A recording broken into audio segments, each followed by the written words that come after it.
Şimdi tabii çok yeni bir sektör gibi görülüyor ama emtia ticareti muhtemelen finansal enstrüman olarak da ilk şey. Yani para yokken bile emtia, yani takas usulüyle emtia alıp bir diğerini karşılığında işte ben buğdayımı veriyorum, sen kayısını veriyorsun. O şekilde dönen bir currency aslına bakarsak.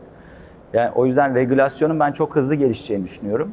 Çünkü gerçek dünyada zaten regülasyonlar mevcut.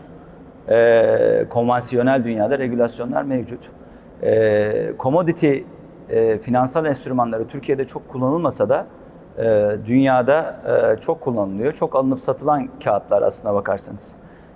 Biz burada mesela pistachio'yu bir elektronik senet haline getirdiğimiz zaman bunu normalde Londra borsasında işleme alabiliyoruz şu ana kadar. Şimdi Londra borsasının orada listelemek için belirli kuralları var. O kuralların aynısını kripto dünyasına da uyguladığımız zaman, burada işte biraz önce bahsettiğimiz YDM'in tarzı depolardaki ve denetim şirketlerinin vereceği raporlarla o ürünün, yani gerçek varlık ürünün nerede olduğunun tespit edilmesi gerekiyor. Ve onun satışının oradan hareket etmemesi gerekiyor ki bunun güvenliği sağlanabilsin. Ben çok hızlı bir şekilde değişeceğini düşünüyorum. Çünkü zaten borsaların bu konudaki çalışmaları var. O yüzden bunlar kripto dünyasına çok rahat bir şekilde değişecek. Biz neler yapıyoruz bizim kendi tarafımızda? Bir Coimex Akademi var. Coimex Akademi, Exim Token'ın Coimex zaten Community of Importers and Exporters, tüccarların oluşturduğu bir komünite.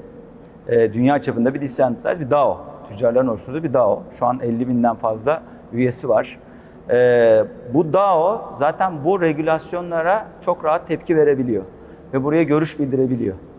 O yüzden normal zamanda konvansiyonel sistemlerde bankacılığın sözü daha çok geçer mesela konvansiyonel. Bizim yani Web3'de decentralized sistemde DAO'nun sözü geçiyor. Community'nin sözü geçiyor.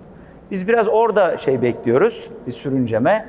Yani finansal enstrümanları kullanılacak olan finans şirketleriyle bu ürünleri zaten fiziksel olarak alıp satan community arasında belirli bir gitgeller olacak.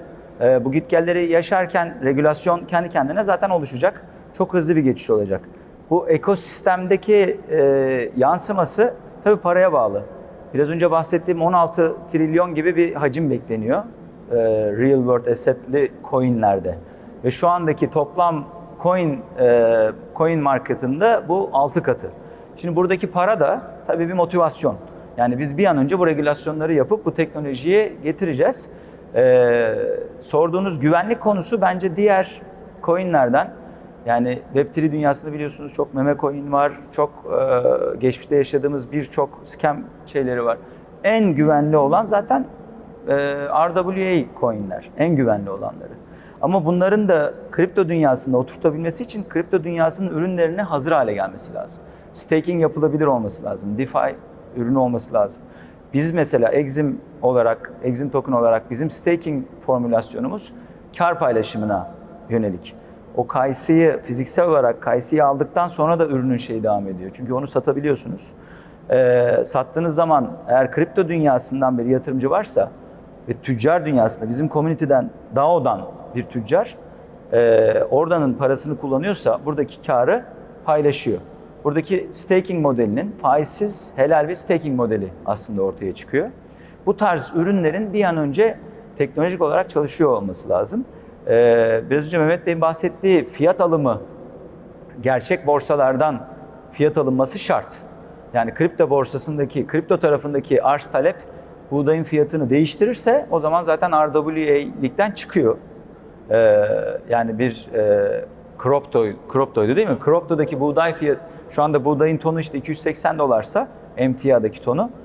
Cropto değil, her yerde, bütün dünyadaki Web3 dünyasındaki token'ın da değerinin o olması gerekiyor. Bu bir şart. Yani o yüzden o API'ler açılacak, borsalar ona göre kendilerini geliştirecekler, başka şansları yok.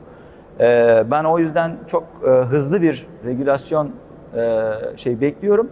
Zaten en güvenli alan RWA şu anda Web3 dünyasında. Teşekkürler.